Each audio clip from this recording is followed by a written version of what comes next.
the science and practice of enhancing human performance for sport, play, and life. Welcome to Perform. Hello friends, I'm Dr. Andy Galpin. I'm a professor of kinesiology in the Center for Sport Performance at Cal State Fullerton. In today's show, we're going to jump straight into the application of training for muscle hypertrophy and strength and power. In order to do that, what I'd like to spend our time on is to go through a couple of actual programs that are designed to maximize both of those goals. These are programs I have used myself as well as in my laboratory, and they come from some of the world's most foremost experts in training for strength and power, as well as muscle hypertrophy. So as I stated a second ago, today's show is directly about the application. And we'll talk very briefly here in a second about what these terms mean, some overarching principles that are going to be true across both of those programs, and a little bit of context. But I don't want to spend a lot of time going over the overarching philosophy or background physiology because I've done that in other shows as well as many other places, and you can get that through any of the links in our show notes. So today really is about the program. So we want to get into that, walk you through why they're being built, what the terms mean, how they're structured the way they are, and then, of course, give you these samples for free. And so that is to say, both of the programs I'm going to discuss today are available completely free and in their entirety in our show notes. Now, before we do that, we have to explain some terms. When I say strength, what I mean more specifically is force production. Think about this as muscular strength or my 1 repetition maximum. It doesn't actually have to be a 1 repetition maximum. It could be a 2 or 3 or 5. That's not the point. It's really differentiating it from muscle size and muscle power. So muscle strength represents your ability to apply force to stop movement from happening when you don't want it to move, to control your joints, to control objects, and to control other people if that's the application. So it really is about that. Muscle size is different. We call that muscle hypertrophy. There's obviously a strong relationship between muscle size and muscle strength, but it's not perfect either. There's clearly an overlap, but just because you maximize strength doesn't mean you maximize size. And the inverse is true as well. Maximizing size does not maximize strength. The easiest, most practical example I can give you here is take two of the sports that spend their most time focusing on these goals. In the one hand, let's just call it bodybuilding, where the goal is to maximize physical size. And we'll contrast that to the sport of powerlifting. Now, that may sound a little bit confusing, but trust me on the terminology here. Powerlifting is a sport in which they test maximal strength, okay? Now, in the sake of a bodybuilder, whether you're male or female, it doesn't matter. If you're increasing muscle size and your goal is to optimize for that specific outcome, almost surely you're going to get stronger. Early in the training, medium in the training, probably several years into your training, you're going to be getting a lot stronger. There's no question. But you're not going to be maximizing your strength. If we were to look at the powerlifter, you'd see a similar thing. Oftentimes they put on muscle along their training journey, but they're maximizing and trying to peak for physical strength. And so maybe 6 months into training, the amount of muscle size and muscle strength gains would be equal between a powerlifter and a bodybuilder. But maybe after 6 months, well, certainly after 6 years, eventually you'll start seeing separation where the powerlifter will get stronger at a faster rate than the bodybuilder will, but the bodybuilder will add muscle at a faster rate than the powerlifter would be. So I hope that makes sense. They are complementary, but they are really quite different. So if you're at the very, very, very, very beginning of your strength training history, and this is your first jump into it, you may not notice or feel or understand really the functional difference between training for strength versus hypertrophy. But as the months and years go on, you will start to know that. And so that means it's important to apply the right type of programming to make sure you get the right outcome you're looking for. So if you're trying to add muscle, but you're using concepts that are better applied for strength and power, you're probably going to be leaving some gains on the table, which means you'll be unhappy with your results, right? You won't be getting the progress you're looking for. The same thing could be said if you're trying to gain strength, but you're using hypertrophy or muscle size principles. Again, you might be going, man, I'm not getting stronger, I'm not getting faster or more powerful. I'm doing the things that I saw, they're supposed to be correct, they're scientifically validated, et cetera, but you're applying the wrong principle because it came from a different body of literature. So that alone can hopefully save you quite a bit of headache and can get you to your results much faster. So with all that in mind, the last variable to talk about here is muscle power. And that differs from strength in that it is force multiplied by velocity. So again, as I said a second ago, strength is effectively force production. Power is force multiplied by velocity. Another way you could come up with this equation is work over time. So how much work can you complete over a certain amount of time? Power tends to be most important for sport application, though not always, but typically is the one you're more concerned with. Almost all sports, if you had to choose between being more powerful or more strong, or stronger rather, you would choose power. And the reason is sports typically work on a time domain. So think about it this way. Let's say I'm going up against you and we're going to collide together. Rugby, doesn't matter, right? And you can produce 1,000 newtons into the ground and I can produce 500. But it takes you 2 seconds to produce your 1,000. And it takes me 300 milliseconds, so a third of 1 second to produce my 500. Well, by the time we actually collide, most sports occur in the 200 to 400 millisecond range. I will have maybe 400 newtons produced. You've only produced 300 newtons because you're not even halfway to your peak time. And now I'll win that exchange because I'm actually much functionally stronger than you. Lots of different examples we can think about there, but that's really what we're talking about when we're differentiating strength and power. The majority of the application I'm going to give you here, this program was actually developed for someone looking to maximize both strength and power. So we're not going to split that up into individual programs right now because there is clearly an overlap there. In fact, if you were to dive into this a little bit more deeply, you'll realize that actually power is simply force times velocity. So if I know how much force you can produce, now I need to know your velocity. I can generate what's called a force velocity curve, such that where on that curve of if it's too heavy and I slow down, that's not a lot of power. But if it's really, really, really fast, but that means I have to go to a lightweight, it's not a lot of power either. So some point on that curve, we get this peak power production where it's not too heavy, but it's not too slow, or it's not too fast and light either. That's really power. And so by enhancing velocity, I typically have the opportunity to enhance power. By enhancing force, I also have the opportunity to enhance power. And so almost all power programs will have a force component as well as a velocity component. And the program I'm going to go through here in a few short minutes will cover both aspects of that. And so again, to reiterate, that program is designed and built for both strength and power because it was built for a field-based sport athlete. Now, while I did just say this program is for athletes, I do want to make sure we are crystal clear here. This is not only for athletes. You've maybe heard me say this many, many times, but if you have a body, you're an athlete. We all have a need to have sufficient muscle mass. We all have a need to be powerful and to be strong. Whether you want to use those skills and abilities and talents to be better at a sport or to be better at life, I don't care. But we're going to have a hard time being successful in life if we have insufficient muscle strength and power.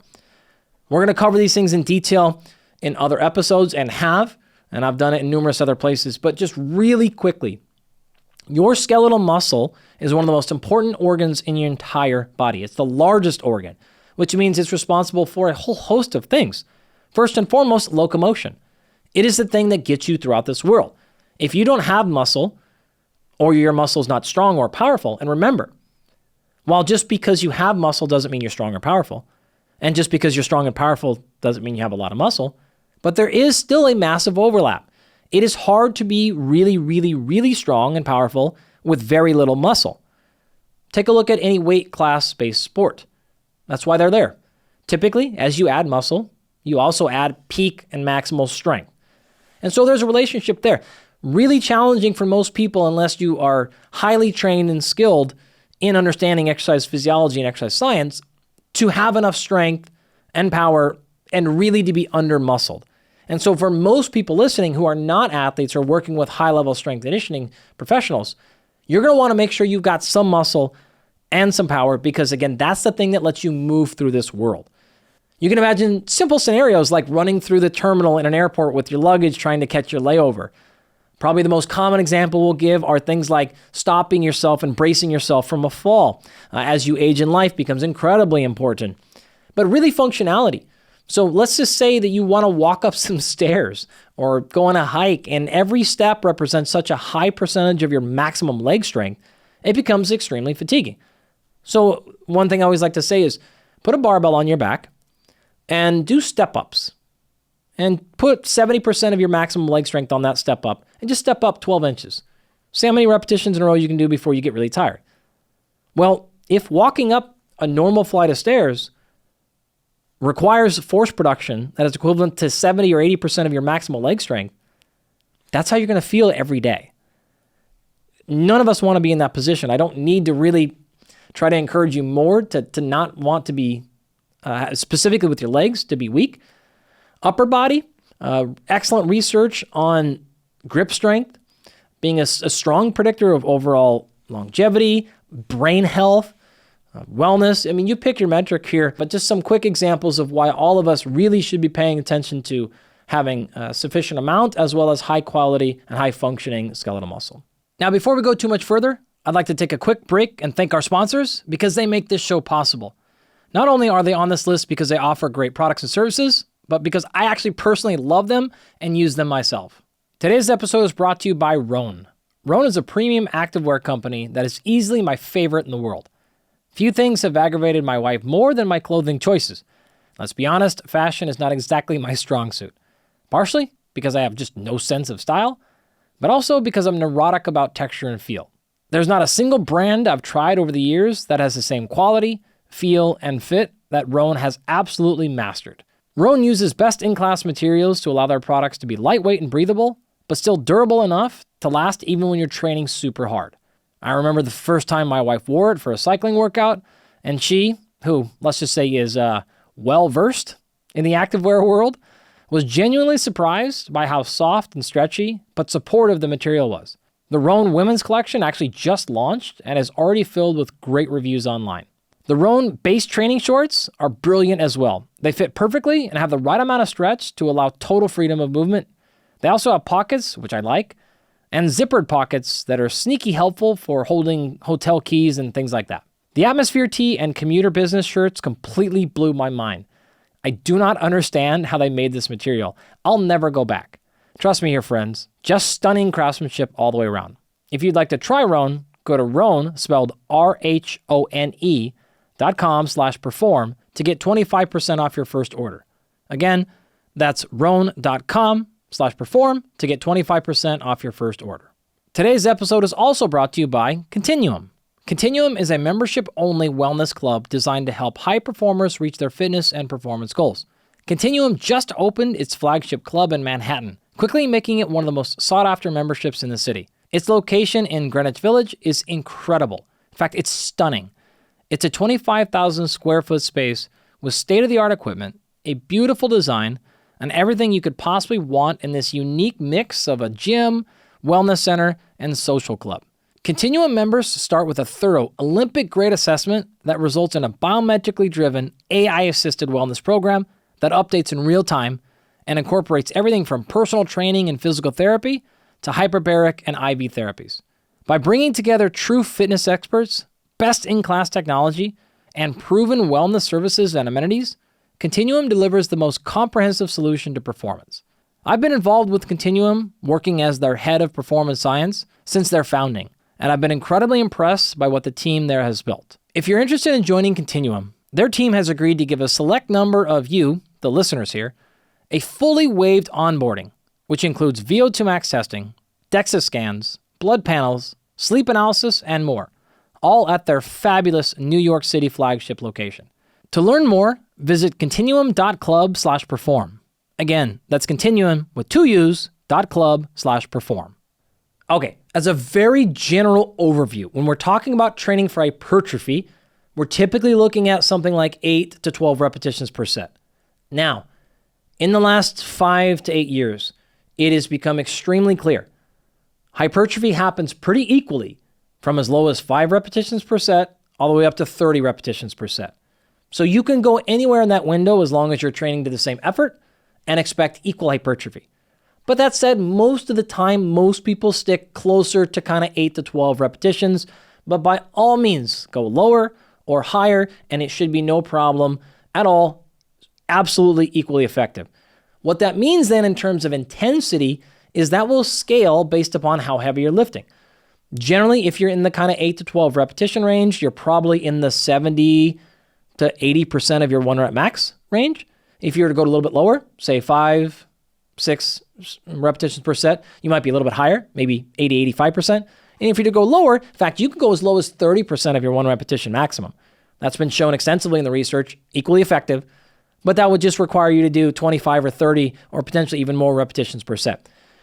I've talked about the pros and cons of this in other episodes and potentially will even next season go into the details.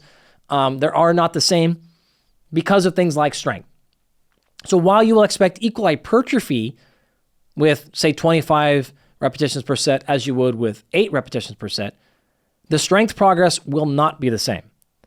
Strength needs to happen at a lower rep range so that you can get the intensity of the load high enough.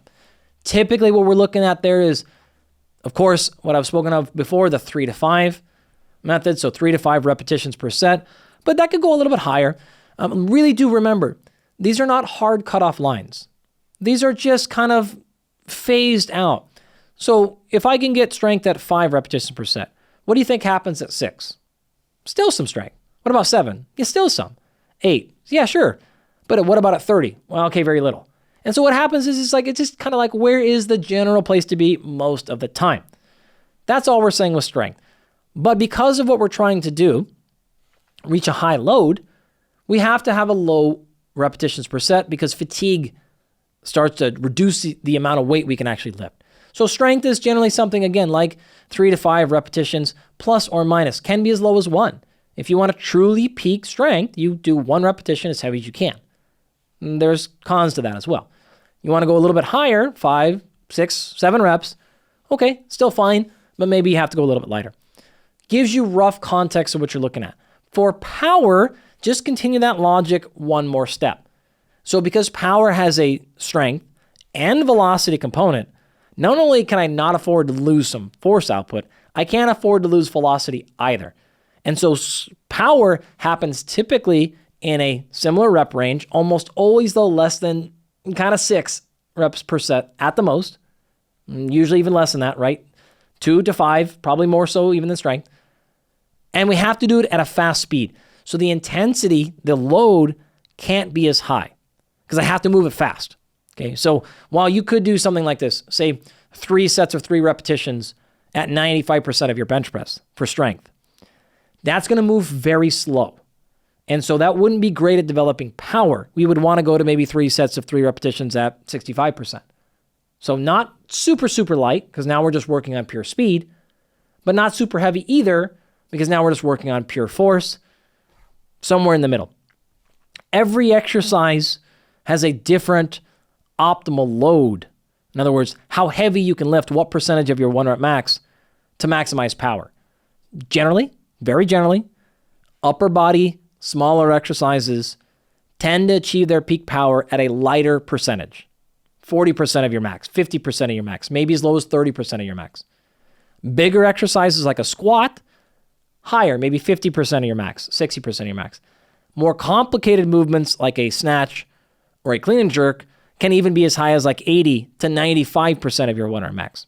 So it does vary a little bit, but the point with power always is it has to be a combination of heavy and fast. If it's fast and no load, it's speed but not power, which is okay too if that's what you're after.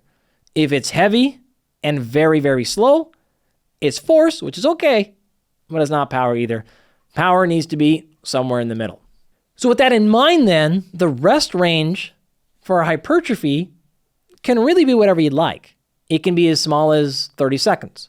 Now, by doing that, you're going to accumulate more fatigue, which means you're either going to have to do less repetitions or less weight or a combination. But that's absolutely fine. It can be high rest. Even up to 5 minutes of rest have been shown to produce equal hypertrophy as 30 seconds.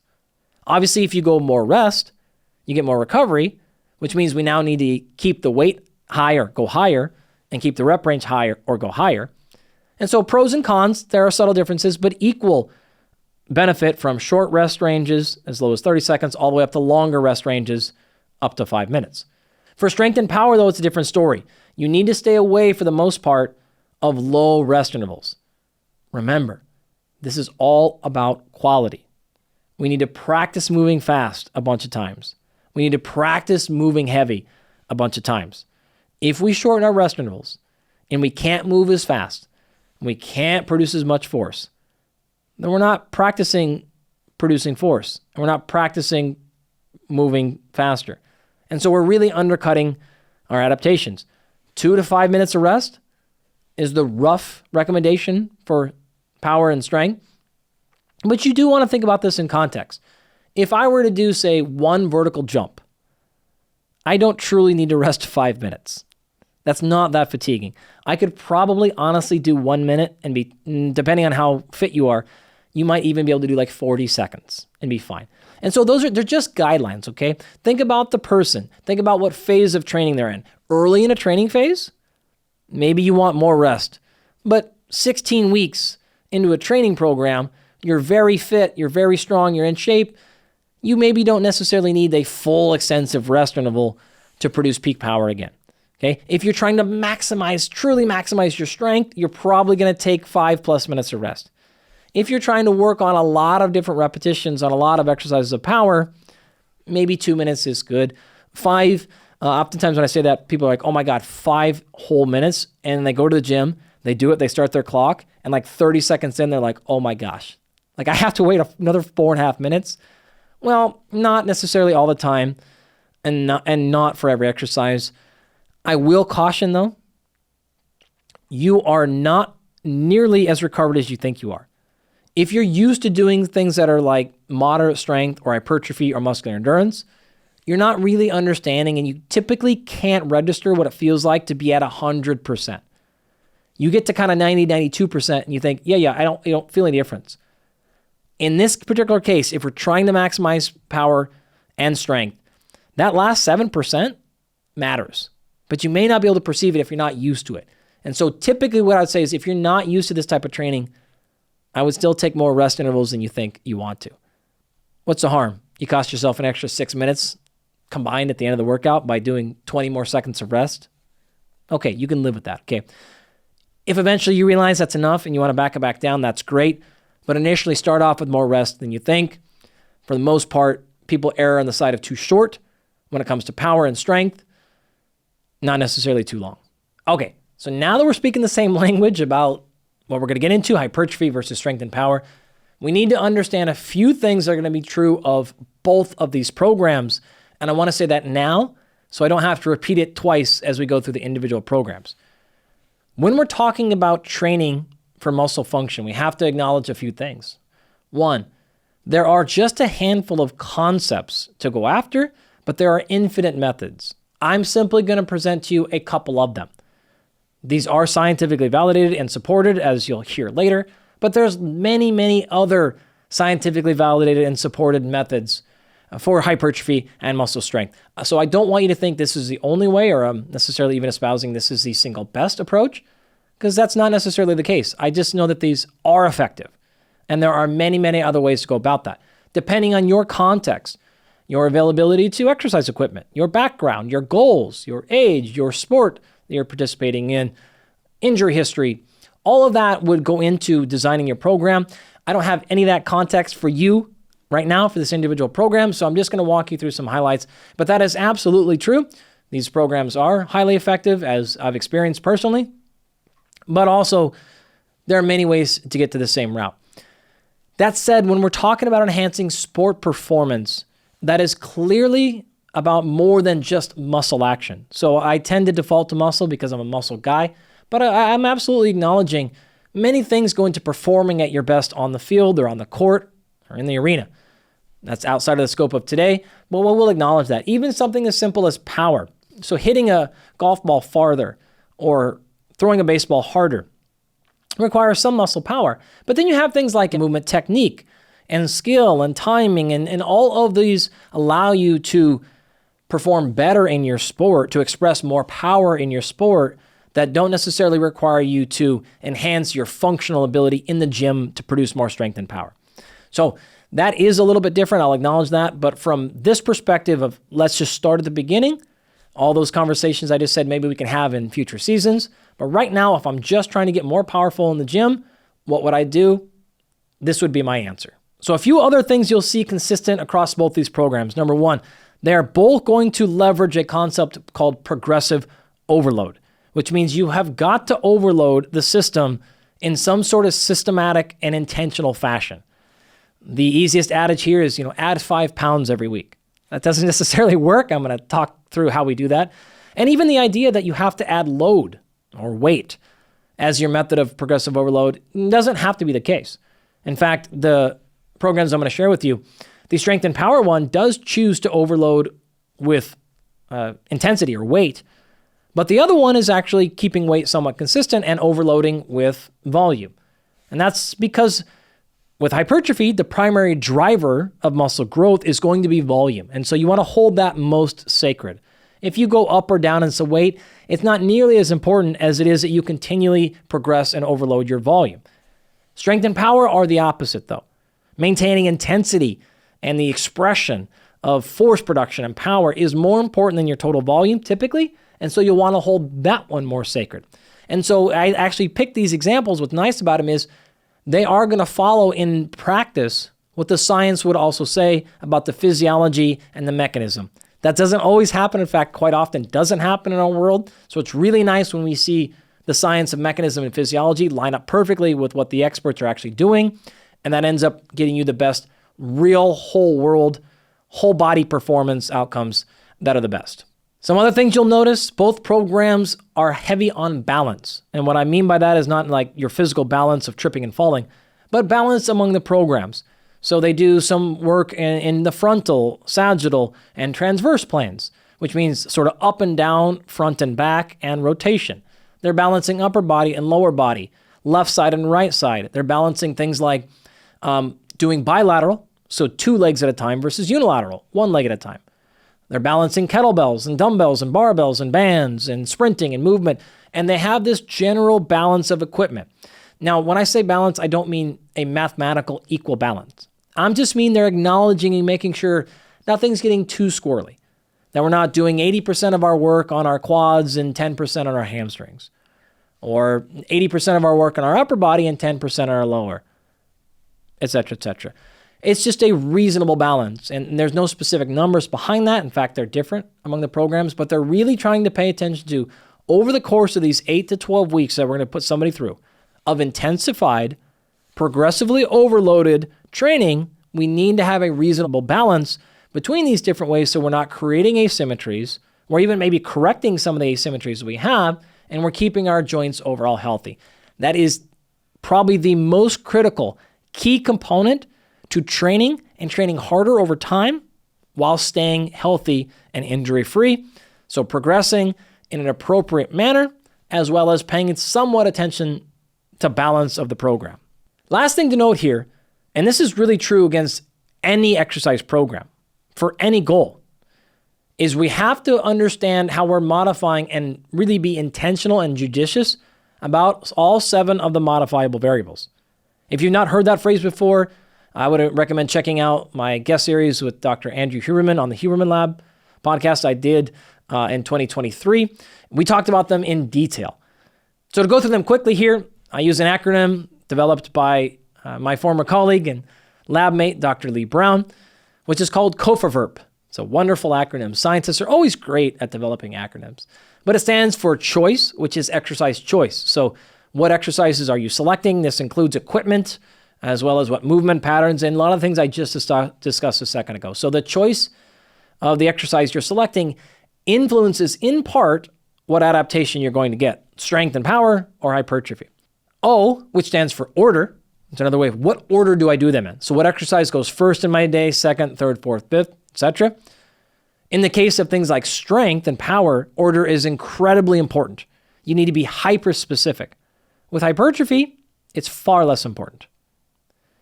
The next one is V for volume.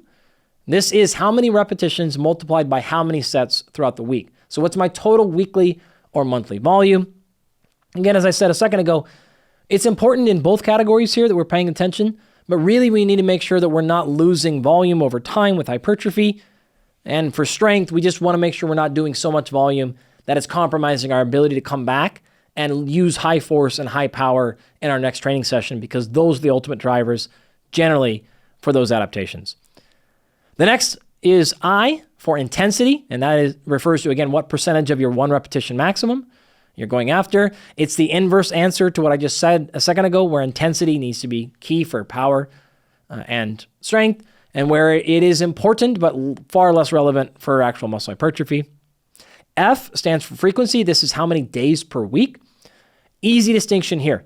When you're training for hypertrophy, you don't necessarily want to train the same muscle on multiple days in a row because you need to allow some recovery. Now, where a lot of people actually make the mistake here, you don't need the muscles to have complete rest. It doesn't need to be completely turned off for 2 or 3 days. As you'll see in the program, it's not needed. But you definitely don't want to work it hard multiple days in a row in your typical fashion. Strength and power is the opposite. You can train the same muscles every single day. As you'll see, the program does. Not a problem here because there's not a lot of residual fatigue, not a lot of local fatigue, rather, like in the actual muscle, not a lot of soreness because we're not pushing that adaptation. And so frequency can be very different between these two programs and should be. Strength and power requires practice, which means more repetitions, which means a lot more frequently. R stands for rest, which is your rest interval. How much time am I taking between sets or even repetitions?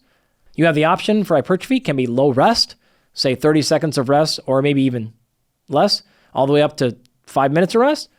But for strength and power, almost always you need to have a minimum of 3 minutes of rest because, again, we're going after something different here.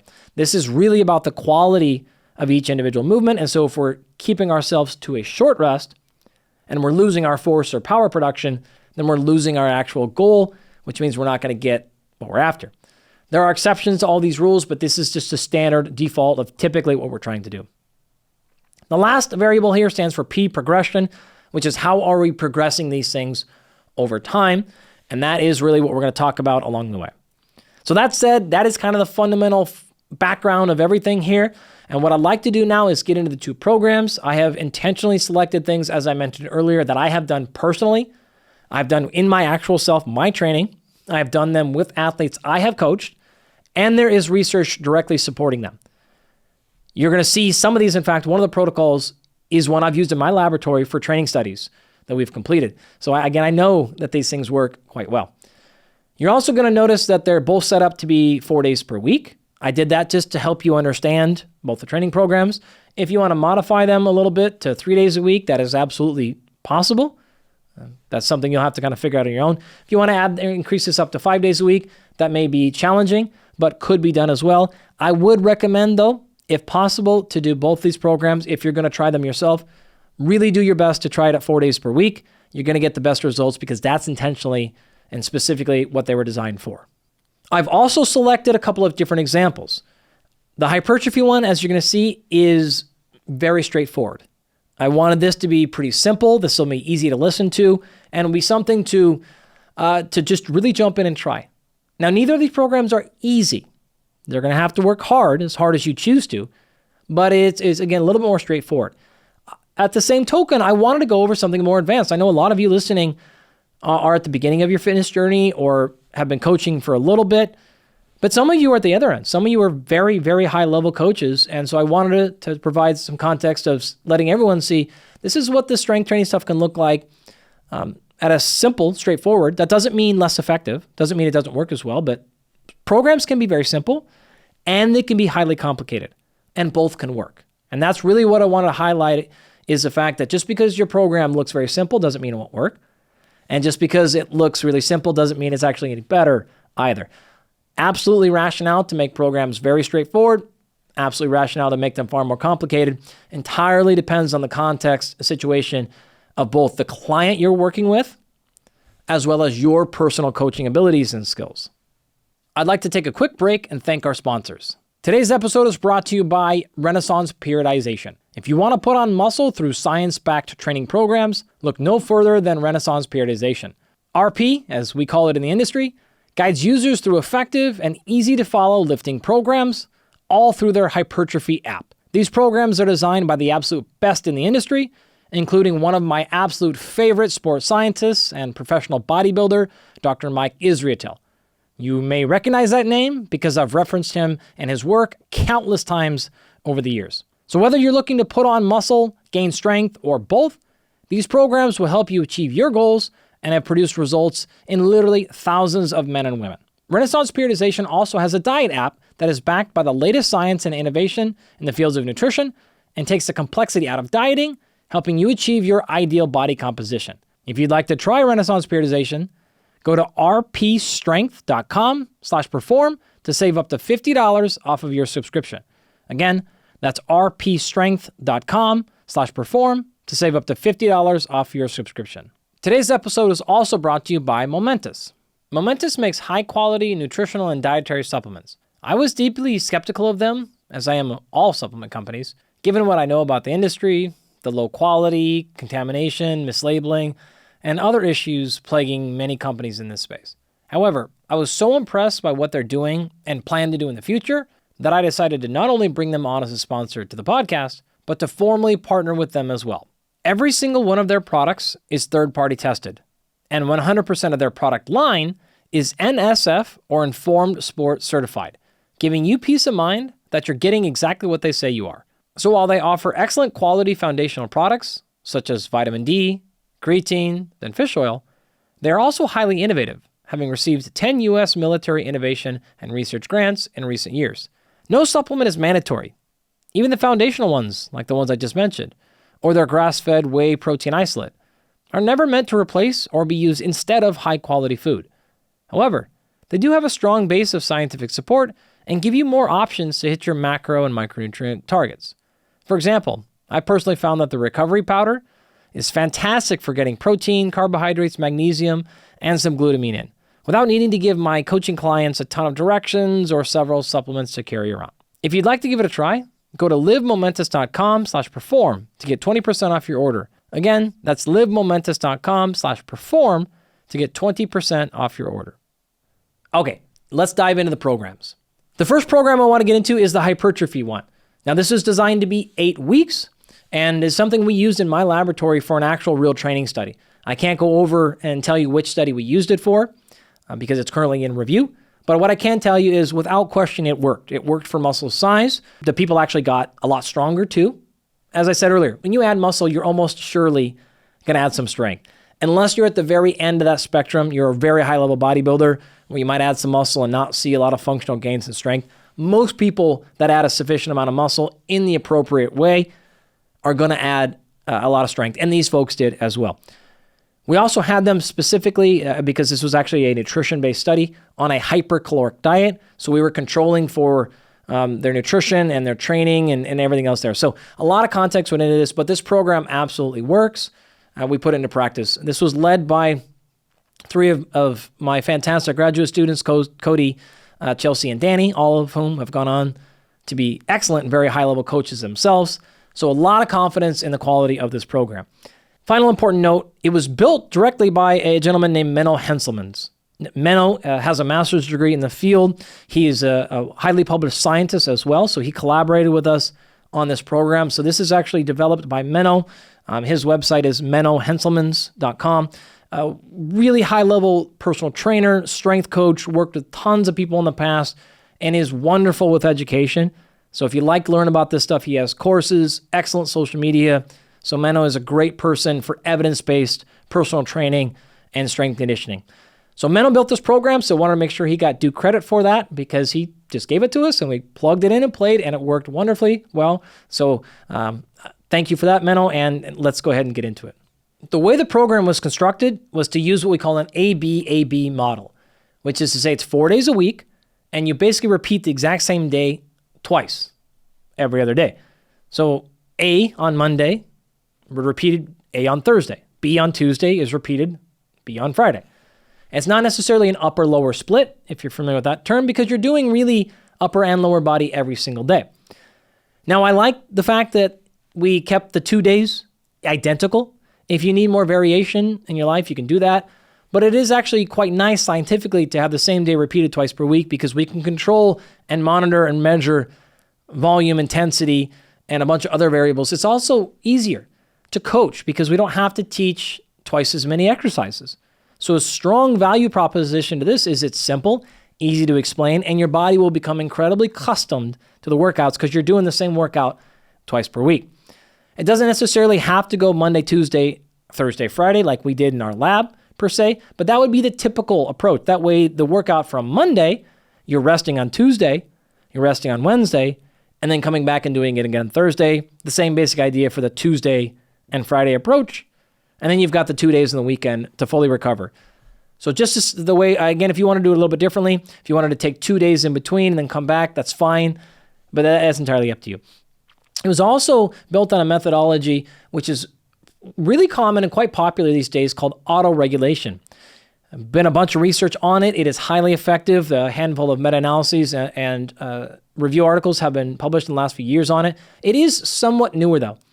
Now, autoregulation has been around for a very long time, but the scientific research on it really has been around for the last 10 years or so, and it is quite effective.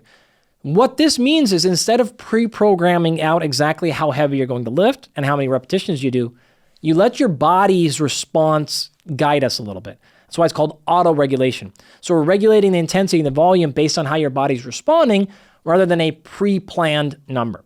Okay, it's actually quite simple, but this is a nice blend of having a structure and a plan while also letting your body respond to it. And this allows you to be individualized. And so instead of me putting everyone in the entire study on the exact same program, knowing that it wouldn't be enough volume for some people, it'd be way too much volume for others, and then there'd be a bell curve in the middle where it's okay. I want to maximize my response in everybody, just like you. I want all of you to get the best results. And I can't give you exact numbers without knowing any of you. And so the better way is to let your body respond and see what's actually happening. And those of you that need less volume will see that your body is asking for more of a back off. Those of you who need more volume will see the opposite. And those that this is perfect for, you'll know exactly what that means. So how this operates is every set, we ask you to do the most amount of repetitions possible at the given weight. If you can do 2 or more repetitions more than the set requires, then we actually increase the weight by 2.5%. So let's say I ask you to do a set of 10 repetitions and you do 12 repetitions. You've done 2 more than what we planned. Therefore, the next set, we increase the weight by 2.5%. If you could do 2 or less than the requirement or what we asked you to do, so in this case, we asked you to do 10 and you only did 8, then we drop the load by 10%. So we take that off. And we do that for every single set, for every day, for every single week. And so depending on if you're getting really tired and you start executing less repetitions, then we're going to start backing the weight off. And if we back the weight off and you still can't get 10 repetitions, we back it off even more. But if you're responding, even if you're sore or tired, but your body is executing and performing, then we can continue to add. And how do we know that we added too much? Well, because then your repetitions would go down too much. And so we are really seeing what happens. We know exactly what you did last week. We came back in, we start there. If you did, again, more than 2 repetitions above the planned or less than 2 repetitions, we either add 2.5% of load or reduce 10%. Now, for the most part, we're working on, 5 to 10 pound increments. We don't have always necessarily access to 1 pound plates. And so this isn't going to be perfect. Do the best thing you can. If you can get to 2.5 pound increments, that's great. But a lot of times, most people are going to be working on 5 to 10 pounds. So don't get overly specific about that 2.5% and 10%. Just do the best you possibly can. All right. So what this actually specifically looked like in our program, here's the following workout. Remember, there's just an A and a B workout, but you would repeat A and you would repeat B twice during the week. So the A workout was a Romanian deadlift, 4 sets of 8 to 12 repetitions. All of these would have, for the most part, 3-minute rest intervals, by the way. And so just as a very specific example, you would warm up for all this stuff. Every single day has a basic aerobic warm-up. It has a specific warm-up. So you may do 2 or 3 sets of Romanian deadlifts to kind of build up to your load here. We would never just start you at say 100 pounds with the most amount of reps you can do is your very first set for the day. So all that is going to be taken care of. And when you're really actually truly ready to get to what we call a working set, this is when this autoregulation part starts. All right. So let's just say this very first week, the very first set of Romanian deadlifts, we did 100 pounds for, we said 8 to 12 repetitions. And you got 10 repetitions done. Great. We'll leave you at 100. And now the next set, you got 9 repetitions. Great, we leave you at 100. Now the next set, you got 7 repetitions. Okay, Well, now since you've done less than two less than what we wanted, we're going to reduce that load by 10%. So we'll take 10 pounds off and see how many reps you can do for your fourth and final set. That's the basic idea, right? So that day, 4 sets of 8 to 12 RDLs, remaining deadlifts, 5 sets of leg extensions at 8 to 12 reps, barbell bench press for 4 sets, 6 to 10 reps there, neutral grip pull down for 4 sets of 8 to 12, seated calf raise for 5 sets of 8 to 12, and then finally cable lateral raises for 3 sets of 8 to 12. Those last 2 exercises would be at 2 minutes rest rather than 3, but everything else would be at the 3 minutes rest. In addition, I want to add some context. This was specifically designed for whole body hypertrophy, but also we did make sure that there was specific exercises on the muscles that we were measuring. And so we were using an ultrasound and other tactics to measure direct muscle gain. And so if you're wondering why we chose some muscle groups over the other, it was just to do a whole body workout. You can't do every single thing.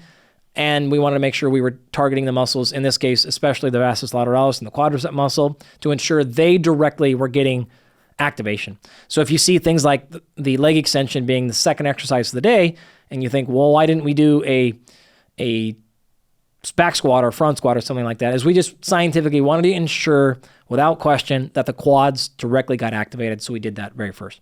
So typically you wouldn't do a single joint exercise like a leg extension prior to doing your bigger, more multi-joint exercises. But there's also a thing about exercise order that says do the thing that's most important first. And so we did that really early on to ensure we got the quads. And if this means we lost a little bit of performance in our seated calf raises or something, that's fine because it wasn't the primary muscle of interest. To be as clear as possible here, when we say if they have 2 or more or 2 or less repetitions outside the range, what I'm talking about is outside that range. And so as you see, the repetition range for the exercises was 8 to 12, 6 to 10, etc. So in this particular case, if the range was 8 to 12, we would need them to do 2 or more outside of that range. So 2 or more over 12, so 14. Or 2 or more less than the bottom of the range, 8. So they have to do 6 or more before we start changing the loads. So it's going to be really hard always to get an exact repetition number, and that's why we usually work within a range. It's also because we know that hypertrophy is very well stimulated in 8 to 12 repetitions. It's also stimulated in other repetition ranges, but to make sure we still stayed most of our time in a really highly productive and effective repetition range, that's kind of where we would land at them, 8 to 12. And if they got below that, we're probably getting excessive fatigue, and above that, it may not be enough load to maximize mechanical tension. And we wanted to make sure we did that because we're trying to maximize muscle growth. Now, the B workout was very similar. First exercise there was a high bar squat, 4 sets of 5 to 8 repetitions there. Now, I don't know, I could ask Menno this, but my assumption is the reason why we went to 5 to 8 repetitions there as opposed to 8 to 12 is when you add that kind of fatigue to a complex movement like a barbell squat, now you're talking about multiple joints that are involved. You're talking about a load on your back, which compromises and restricts breathing. The fatigue associated with something like a high bar squat relative to a leg extension is unexplainably higher. And so a couple of reasons probably behind that, but that alone is probably why we kept that a little bit lower. Doing as many reps as possible for 4 to 5 sets of 8 to 12 repetitions is insanely gnarly for an exercise like a back squat. In addition, you've got other issues and concerns with safety and technique and stuff like that. So that's probably my reason why. Now, actually, on that note, I want to say one more thing that I forgot to say at the beginning, and that is, as a part of our autoregulation, technique counts. And so when we're saying if they did less than 2 repetitions outside of the range or more than, the failure point is technique. The failure point is not them racking the bar out. But if they see a change in technique, we count that as a failure. It's never a reason or allowed for us to try really, really hard. We have a combination of kind of heavy load and a lot of fatigue, and then allow repeated breakdowns of technique. And so that is what we're looking for. A break of technique represents failure. It's not necessarily just explicit, direct muscular failure.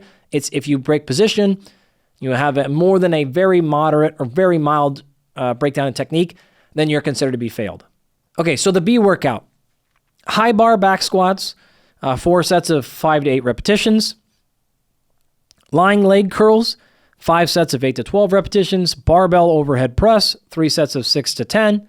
Seated rows, 3 sets of 8 to 12. Cable chest fly, 5 sets of 6 to 10.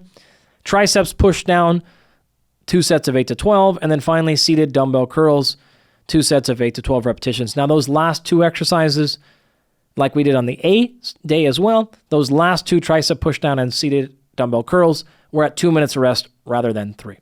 As I mentioned earlier, the training program did work in our particular study. Important to note, our participants were young, so these were college individuals. They were men and women, and they were very highly trained.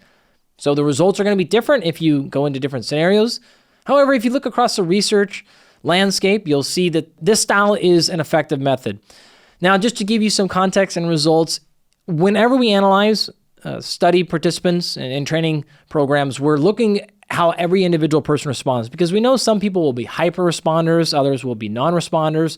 And so it's important to understand each one of you, if you were to actually get this program and do it yourself, there's going to be a range in responsiveness. So I will just share with you kind of the group averages, but it is important to acknowledge that, again, results may vary, if you will. So just going over some of the basic things. Now, our participants got a lot stronger. Their squat maximum strength, so their 1 rep max, increased by about 13%. Again, just a rough average there. Some more, some less, some quite a bit more, some quite a bit less. And there was other interventions going on in the study, and that there were differences. But as a general answer, it worked quite a bit.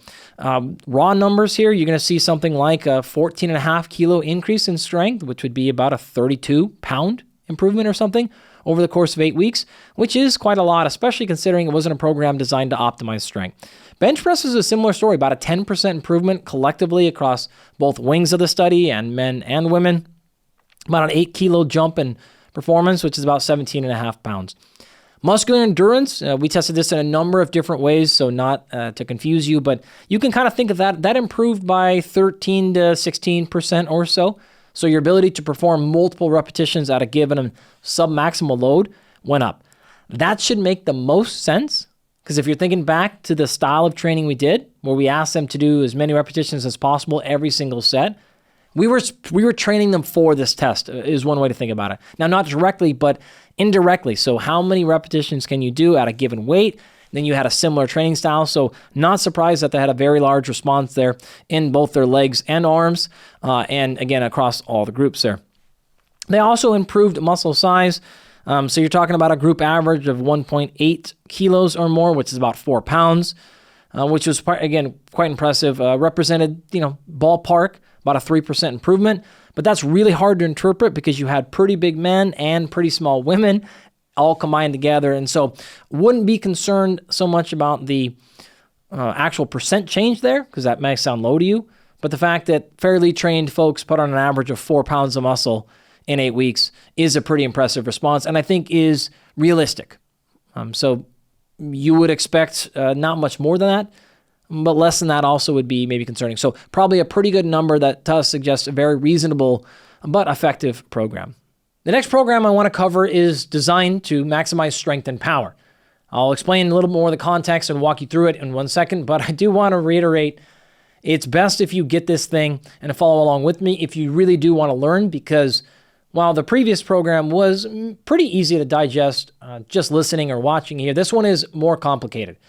And I'll do my best to kind of walk you through the concepts and give you a couple of samples, but it is a 4-day-a-week program that has 3 different phases over 12 weeks and multiple subcomponents to each phase. And so just that alone is going to let you know that I can't walk you through the entire program because it is complicated and changes every single week, where the previous program, it was the same exercises all throughout the 8 weeks, so we didn't have to worry about that. And really, it was a 2-day-a-week program that you double.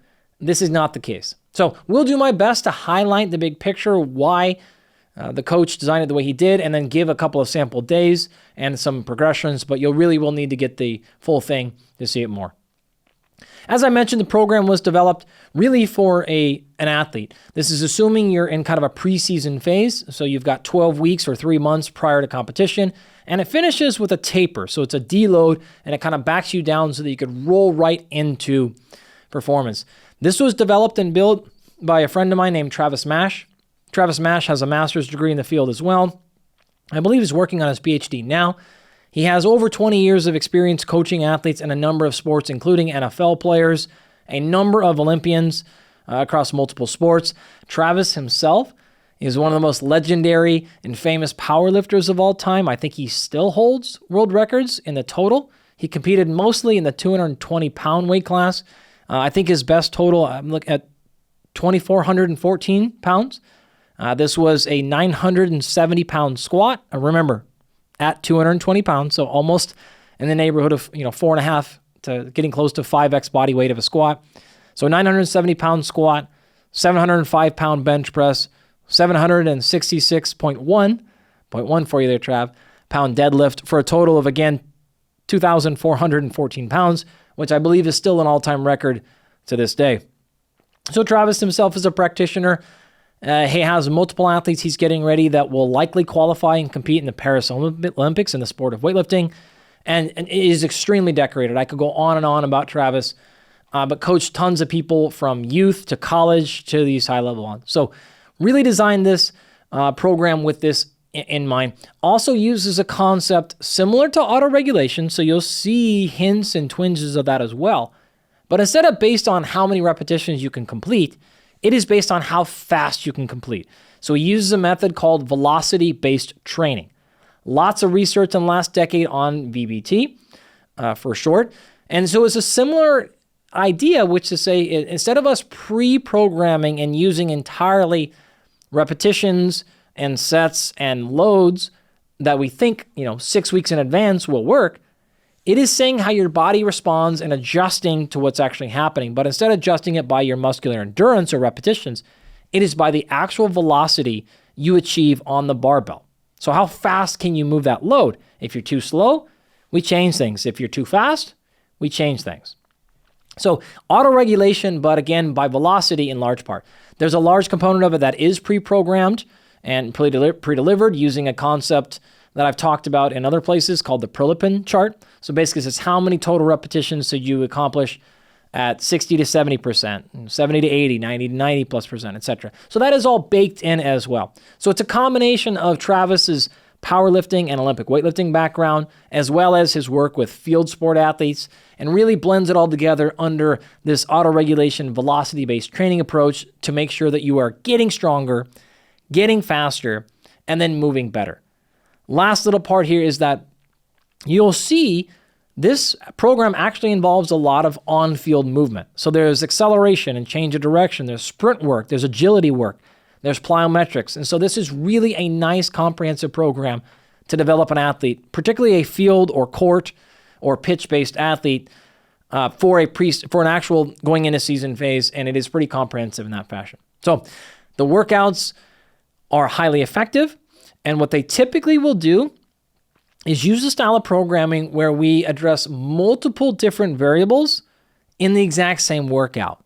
So as a concept, and we'll get into this in a second, we're not going to just do, say, strength in one day or hypertrophy in one day. If we need to do strength and hypertrophy, we'll do them both in the same day. But depending on how much of an emphasis we want to place on one over the other, we will alter the amount of time we spend. So for example, if we want to just do a little bit of speed work, we might do one speed drill for 2 or 3 sets. And then we want to have a big strength component. We might do 3 or 4 strength exercises. And then we want to do just a little bit of muscular endurance at the end. There might be 1 muscular endurance. In a different phase, when we want to emphasize speed more, maybe we still do that speed, strength, and muscular endurance component, but now we take 3/4 of the strength movements away and replace those with an extra 3 or 4 speed components.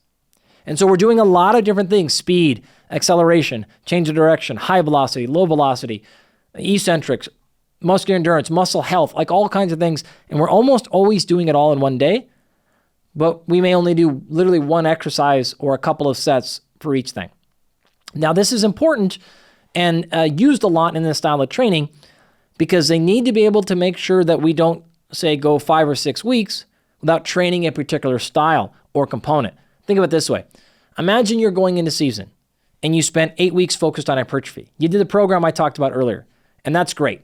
You got a little bit stronger, you add a lot of muscle, and that's awesome. But you're a soccer player. You play lacrosse.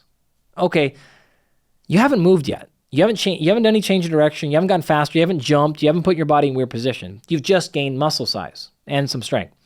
Now we switch over and we start doing things like on the field. We're doing agility drills. We're doing cleans and throwing medicine balls. Well, if we do that exclusively for the next 12 weeks, by the time we get 6, 8, 10 weeks in, it's now been 2.5 months since we've done the hypertrophy work. So what do you think happens to all that hypertrophy we spent so much time and we worked so hard to achieve 2.5 months ago? Well, a lot of it goes away. And so for an athlete who needs to have multiple components, as I mentioned, you need to be fast, you need to have acceleration, peak velocity. Those are different components of speed. You need muscular strength, connective tissue health. You need muscular endurance. You need size. You need all these things.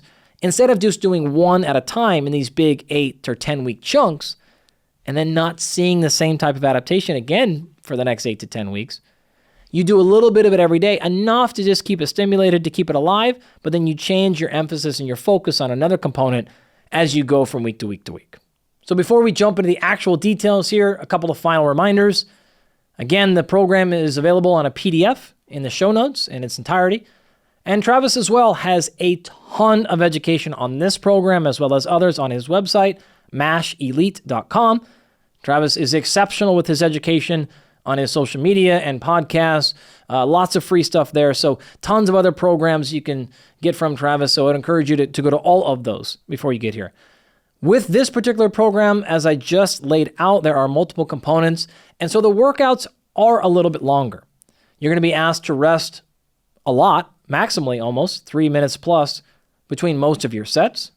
And so they do extend into a little bit longer period of time. If you are not an athlete and you're listening to this and you're like, I want to get stronger and more powerful, but I don't have 90 minutes for my workout, you might have to modify something like this. You may have to take out entire components.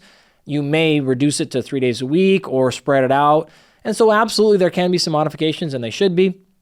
But these workouts candidly will take you a little bit longer because you're not only strength training, but you're also doing your field work and you're doing things that would be typically done even sometimes across multiple workouts in a day for an athlete, and that would be fairly standard, but I would admit not necessarily applicable for the non-athlete folks that are out there listening. So keep that in context. However, we're not spending a full workout on each subcomponent. For example, if we're doing power, we might do one exercise for 2 sets for power. That's not going to take very long. That's 5 minutes, and then we're rolling on our next one. So you can actually get 4 or 5 or 6 different components of training done in a single day and not have it be 2.5 hours. In fact, I could say the same would be true for the hypertrophy training program. Even if you do 3 or 4 exercises in a day and you're just focusing on hypertrophy, if you do enough sets, that could easily end up being a 2-hour workout. And anyone who's trained a lot for muscle growth can certainly attest to the fact that it is not crazy to do a 90-plus minute workout. And I would see this to be no different. So can be shorter, but candidly, probably going to be fairly long because you're trying to get a specific outcome and you're training for a lot of different things to make you the best athlete possible. I'd like to take a quick break and thank our sponsors. Today's episode is brought to you by AG1. AG1 is a foundational nutrition greens supplement. That means AG1 provides a variety of vitamins, minerals, probiotics, prebiotics, and adaptogens in an easy-to-drink greens powder. Initially, I was very skeptical of AG1, as I am with all supplement companies, frankly. But after months of discussions with their lead nutrition scientists and the team at AG1, I've been impressed by their commitment to sourcing the highest quality ingredients and rigorous testing to ensure that every single batch is free of banned substances, allergens, heavy metals, microbes, pesticides, herbicides, residual solvents, and mycotoxins. It's even earned the prestigious NSF Certified for Sport third-party testing approval. Now, AG1 is not a replacement for eating whole foods, but it is a great way to fill in the gaps, and it's been a big help pushing some of my clients just in the right direction for eating more high-quality foods because it helps them with cravings, digestion, and many other benefits. Now, not everyone needs to consume greens powders. But if you're going to do so, you better make sure it actually includes the ingredients that it claims to, and that those ingredients are of the best sourcing. If you'd like to try AG1, you can go to drinkag1.com/perform to receive 5 free travel packs plus a year's supply of vitamin D3 plus K2. Again, that's drinkag1.com/perform to receive 5 free travel packs plus a year's supply of vitamin D3 plus K2. Today's episode is also brought to you by Maui Nui venison. Maui Nui venison is my absolute favorite thing to eat, period. It's beyond delicious and the highest protein per calorie meat you will find. Maui Nui venison is 100% wild harvested meat, not fenced, farmed, or fed in any way. The venison is ethically and sustainably hunted on the island of Maui, and it is far beyond the quality of any beef, grass-fed or whatever, you've ever tried in your life. And I know because I grew up in the country and I've tried it all. It's easy to cook and tastes incredible. My wife and small kids absolutely inhale it. And the jerky sticks are a daily staple for me with 10 grams of protein and just 55 calories. While Maui Nui venison offers the highest quality meat available, there is a catch. Supplies are limited by nature. Responsible population management means they won't go beyond the harvest capacity. Memberships are the best way to ensure that you can get the meat you want whenever you want it, so be sure to secure your spot now. Maui Nui venison is offering Perform listeners 20% off their first purchase of jerky sticks, fresh venison, and bone broth while supplies last. The bone broth, by the way, has 25 grams of protein in it itself. Visit mauinuivenison.com/perform for 20% off. Okay, so what's this program look like? 12 weeks long, and it's going to go through 3 specific phases, 4 days a week for the entire 12 weeks. And it uses a style of periodization called block periodization. It's been around since probably the 1960s, but certainly has gotten much more popular in the last 25 years or so, and for a number of reasons. But one of them being one of the biggest proponents of it, a gentleman by the name of Dr. Vladimir Isirin, a Russian scientist who's been around this world for a very long time and has produced a number of publications using block periodization. So you can read more about his work. We'll certainly put a number of those instrumental papers available as a PDF in the show notes. But a lot of work from Vladimir and his group in this area. Also been directly applied to tons of athletes and a lot of different sports and contexts, and is very effective. And so really with block periodization, there are 3 fundamental phases we want you to go through. They're called accumulation, transmutation, and realization. What this really means is we're typically looking at 1 to 4 weeks per phase. So in this particular case, 4 weeks of accumulation, 4 weeks of transmutation, and 4 weeks of realization. Accumulation is what it sort of sounds like. You're going to accumulate money in the bank, if you will. So you're making deposits that we're going to cash out later. You're accumulating volume. You're building up fatigue in the system on purpose. You're overloading and overreaching the body so that we can get results later. Now, once you've done that, you're going to transmute it. You're going to transfer it. So you're going to take, let's say, your newfound muscular size and strength and try to translate that into power and speed and eccentric control, and you're going to transmute it into what specific things you want. Now, one of the reasons this style of programming becomes so popular among strength and conditioning coaches is it allows you to be specific at this phase. So we can be general with accumulation and now be super specific by transmuting your adaptations for a discus thrower and transmuting it slightly differently for a wrestler and transmuting it slightly differently for a high jumper. All right. And so we're transmitting it into a more specific fashion. The last phase is realization, where you start to peak, right? You start to realize the benefits. You start to actually get faster, jump higher, hit the tennis ball harder, and all those things. So we're building up volume, we're transmitting it, transferring it into the exact output we want, and then we're realizing it, peaking, and tapering at the end. At the highest level, the way that we accomplish that is if you think about 3 primary variables: volume, specificity, and intensity. Right? Volume is repetitions multiplied by your set. Intensity is what percentage of your 1 rep max or maximum speed or maximum heart rate, how hard are you working? And then specificity. How specific are you to the actual thing you want to get done? So again, for a volleyball player, you'll want to think about things like vertical jump. Okay, that's really specific to a volleyball player. That's not necessarily as specific as something like a 100-meter sprinter. Yes, they want to be able to jump high, but really they want to be able to run horizontally as fast as possible. So at the very beginning in this first accumulation phase, your volume is the highest, and as you go from accumulation to transmutation to realization, your volume comes down in all three of those. Intensity does basically the opposite. So the very first phase, high volume, low intensity. The next phase, volume comes down, intensity goes up. The last phase, volume goes way down, intensity comes way up. If you think about this from the field sport, and I know I'm using a lot of sport athlete analogies, but remember the same concepts are true whether you're an athlete or not. As we get closer to wanting to have our peak, you want to be producing the most speed, power, strength, however you're going to express these newfound physical capabilities. And you don't want to be fatigued though. Volume drives fatigue, so we reduce the volume. We increase the intensity so you go your fastest prior to having to go fast. You produce your most power prior to needing to actually produce your power on the field or on the court. Specificity continues to go up. So it's very general at the very beginning, gets more specific in the second phase, and then specificity really takes off during the last phase. This could come in a number of different areas. Energy systems, range of motion, type of exercise, the uniform you put on. As easy examples, maybe you start off on machines at the very beginning, which are not very similar to what you would be doing on an ice hockey rink, right? You would, when you're playing ice hockey, you're on skates, you're unbalanced, your feet aren't in the same position, and in a machine, you take all that away. But you're trying to be general here, just as an example. And then maybe the next phase, you move in off of a machine onto dumbbells. And then the final phase, you move off from dumbbells onto maybe an unstable surface. That not necessarily to say that that's a great way, but you get the point. You're moving from general stuff into more and more specific things as we get closer to competition. So that's how we're going to play with all those variables as a general example of how the philosophy of block periodization works. With all that background, I'd like to walk you through how Travis has set up these different weeks. We're going to start off with just the accumulation phase. I'm going to show you how he's built day 1, day 2, day 3, day 4, and how we're going to change goals slightly. After this, we'll go through transmutation and then finally realization.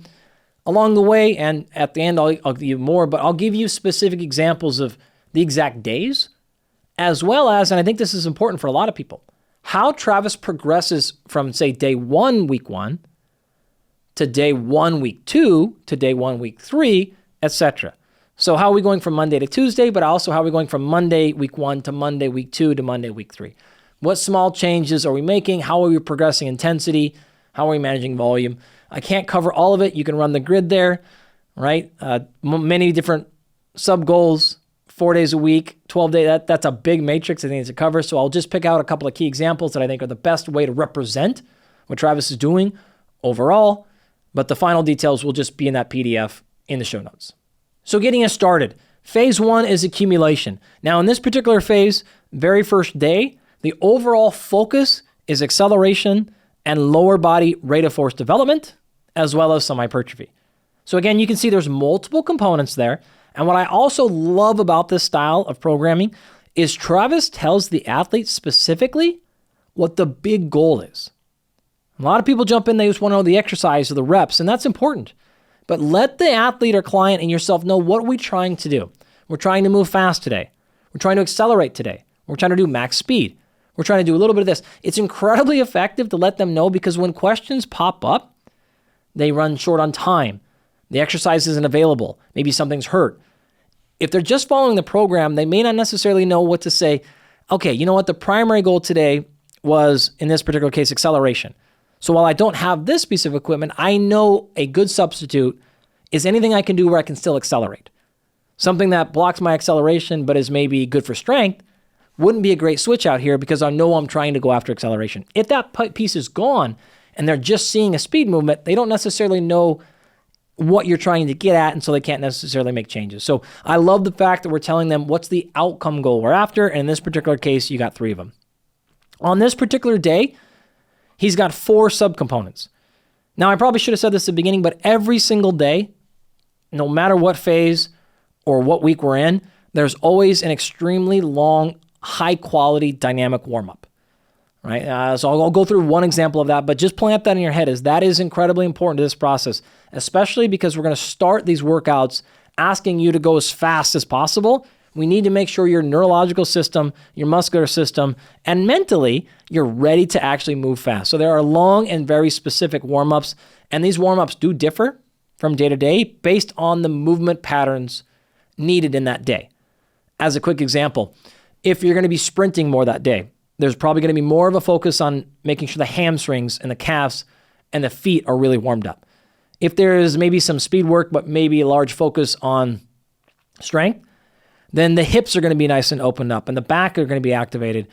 And we want all those things for everything, but you see the point where we're just emphasizing something slightly more or less based on what we know we're going to ask them to do in a few more minutes. And so going back to it, we've got the 4 components for this particular day: dynamic warm-up, and then it's going to be acceleration. In this particular case, it's going to be sprinting acceleration. Second component is power or power development. The third is what's going to be kind of combined together as strength, hypertrophy, and rotational power. And then the fourth is knee health for speed. Now in that, Travis is specifically saying, when we start going fast, I know knee injuries tend to pop up. And so we're going to go ahead of that, call this prehabilitation if you'd like, and we're going to start working on knee health in a specific way where the knee can start to brace high movement and control so that when we get into knee speed stuff later, our knees are actually nice and healthy. Day 2 is a little bit of a different overall focus. Now it is athlete-specific hypertrophy, meaning maybe one athlete needs more size in their quad, another needs more in their glutes or hamstrings or wherever it may be. So it's different amounts of hypertrophy work specific to the athlete, as well as change of direction. What Travis is also doing here, as you notice, and you'll see when we get to the exercises, you're going to be working full body every day. But by changing the emphasis slightly, so we're not doing hypertrophy necessarily every day. We're not necessarily doing agility, or we do agility one day or change of direction and then full sprinting the next day. So we have enough variation in our movement where we're still working the same muscles, but we're asking the joint and the movement patterns to be so different. Our likelihood of overuse, just general strain, goes down pretty low. And so we can allow us to do more stuff more frequently at a higher intensity by having variations in the movement patterns. So overall emphasis again for the day, athlete-specific hypertrophy, as well as change of direction. 4 subcomponents within that. We've got our dynamic warm-up, of course, rotation, and change of direction to start off with. Then we go into posture supporting strength. You can probably imagine what that type of stuff is. Third component is strength for high velocity force. If you dive into this world deeply, which we're not going to have time to get into today, force is not just one thing. Power is not just one thing. Velocity is not just one thing. There's a spectrum within that. And so Travis is at the level, and this program is designed to be at a level where we're actually going to be nitpicking different areas of that force curve, different areas of the velocity curve, and then different areas of the force velocity curve on top of that. I told you it can get very, very, very advanced and complicated. And I wouldn't say that this program is overly complicated, but it is very well thought through to make sure we're hitting all components of speed, agility, acceleration, peak velocity, etc. So that's what he means when he says strength for high velocity force. So this is a little bit of force, but at a high velocity.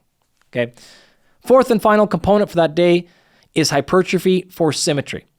So this would simply be looking at, again, is your anterior side much larger than your posterior side. So the front, maybe your front shoulder is much bigger than your posterior deltoid. So we would then do hypertrophy to clean up that asymmetry. Maybe your right side's bigger than your left side, or whatever the case may be.